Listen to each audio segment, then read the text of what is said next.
रे खैनी बनाओ तरे जी बनाओ जल्दी कही तरी हाँ अपने जीतबे तो कि ना जीतता कैसे जीतबे हाँ तो ना पहले से बेसी खर्चा करे के पड़ी काहे का? कि तेका कमा लेले बाड़ी। वैसे हाँ हाँ मुखिया चाचा हा प्रणाम। कथी हो गल कथी खुश रहा मेयर चाचा हमरो के आशीर्वाद द कि हमहू तोरा जैसा राजा बन जाऊ। ए तो हम राजा बाड़ी जे हमरा के कही तरह के आशीर्वाद राजा बन जाब आई कौन बात है जे बोलू राजा राजा कथी के हम राजा मेयर साहब हाँ अपने रोजे तो बाड़ी अपनो ही लेखा बनेला तो यू आलबो आशीर्वाद लेवे राजा बनेला राजा बनेला रे तो पहले मेयर कि राजा बनी ई पहले डिसाइड न कर ले वो कथी बने के मन बा एकरा हाँ हाँ हाँ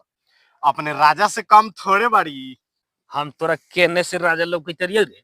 मेयर हो गेली तेकर मतलब हम रोजे हो गेली का रजे तो बाड़ी राजा न रहती तो सब गुड़ा के बात सुनती आ अपन जे मन करले तथिए करीले तो उ रजे नु बाड़ी। करिहन ना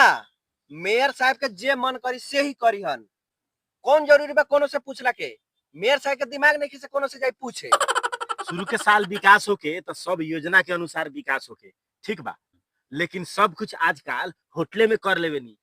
अगर केहू बोलले तो पुलिसों से पिटवा देवला इतने ना गोली भी चलवा देवला गोली चलवावे वाला के राजा न कहल जाले तो कथी कहल जाले।